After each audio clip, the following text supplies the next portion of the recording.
আল্লাহ রসুল, আল্লাহর প্রতি কতটা ভয় দেখুন। মহিলা বলছেন, আল্লাহ রসুল, মানুষ যেটা বৈধভাবে করে আমি সেটা অবৈধভাবে করেছি, অর্থাৎ আমি ব্যভিচার করেছি। এই দেখুন আমার পেটে বাচ্চা চলে এসেছে। আল্লাহ নবী সাল্লাল্লাহু আলাইহি ওয়াসাল্লাম বলছেন, মহিলা তুমি কি জানো যে ব্যভিচার করলে বিবাহের পরে তাকে কি করা হয়? বলছে, আল্লাহ রসুল জানি। তাকে কোমর পর্যন্ত পুঁতে ফাঁকা ময়দানে ইট পাথর মেরে মেরে তাকে শেষ করে দিতে হয়, আর অবিবাহিত হলে তাকে বেত্রাঘাত করতে হয়।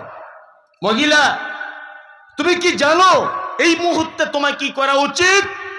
মহিলা বলছেন, আল্লাহ রসুল সব জানি, আপনার কাছে শুনেছি, আপনার সাহাবীদের কাছে শুনেছি। আমার সব থেকে বড় কথা, ব্যভিচার করেছি, পেটে বাচ্চা এসেছে, কিন্তু আল্লাহ রসুল আমার আল্লাহর প্রতি খুব ভয় চলে এসেছে। আমি জাহান্নামের কথা ভাবছি, খুব ভয় চলে এসেছে। আল্লাহ রসুল আপনি আমাকে কোমর পর্যন্ত পুঁতে পাথর মেরে মেরে হত্যা করে দেন, নির্দ্বিধায় করুন, আমি কোনো আপত্তি করব না।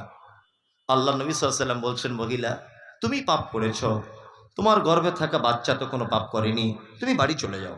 বাড়ি গিয়ে তুমি তোমার বাচ্চা জন্ম দাও, পর্যাপ্ত পরিমাণে যতদিন পর্যন্ত দুধ পান করানোর প্রয়োজন ততদিন দুধ পান করাও।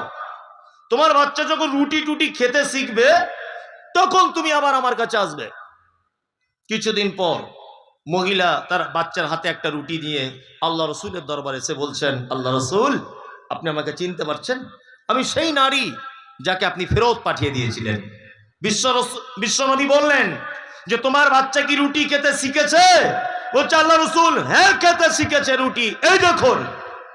সাহাবীদেরকে আল্লাহ রসুল বললেন, বাচ্চাটাকে নাও। মহিলা বাচ্চা জমা দিলেন। সাহাবীদেরকে বলা হলো, ফাঁকা ময়দানে কোমর পর্যন্ত পাথর, মানে পাথরি জমিন খনন করো, গর্ত করা হলো।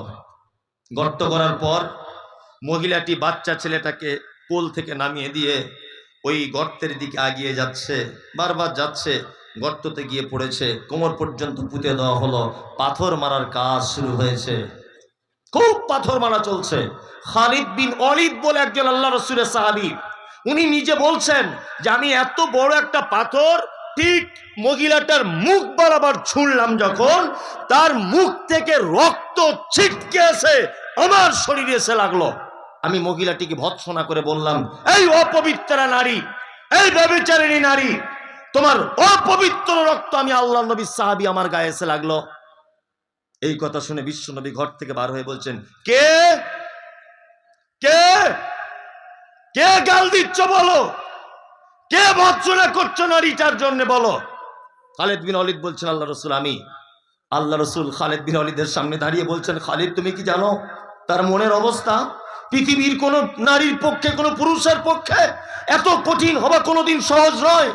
সে আল্লাহর প্রতি এত ভয় করেছে, আল্লাহর জাহান্নামকে এত ভয় করেছে, তার দুধের বাচ্চাকে পর্যন্ত রেখে আজকে মরতে বসেছে। দেখো আমি মুহাম্মদ সাল্লাল্লাহু আলাইহি ওয়াসাল্লাম বলছি, ওই নারীটা আল্লাহর কাছে এত তওবা করেছে, এত তওবা করেছে, এর তওবা যদি মক্কার পাপী মানুষদের মাঝখানে যদি বিতরণ করা হয়, তাহলে এর একা তওবার কারণে অজস্র পাপী মানুষ মুক্তি পেয়ে যাবে।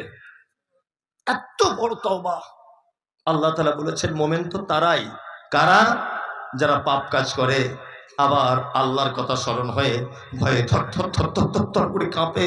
এটা হচ্ছে মোমেনের এক নম্বরের গুণ। দ্বিতীয় গুণ কি? আয়াতুহুম জাদাতুহুম ঈমানা ওয়া আলা রাব্বিহিম ইয়াতাওয়াক্কালুন। আল্লাহ বলে, মোমেন তারা যাদের সামনে আমার কোরআন তেলাওয়াত করা হয় আর আমার কোরআনের বাণী শুনে তাদের ঈমানটা বেড়ে যায়। এটা মুমিনের দ্বিতীয় নম্বরের গুণ। আল্লাহর কসম করে আপনাকে বলছি, কথা একেবারে সত্য, একটা গল্প আপনাকে বলি শুনুন।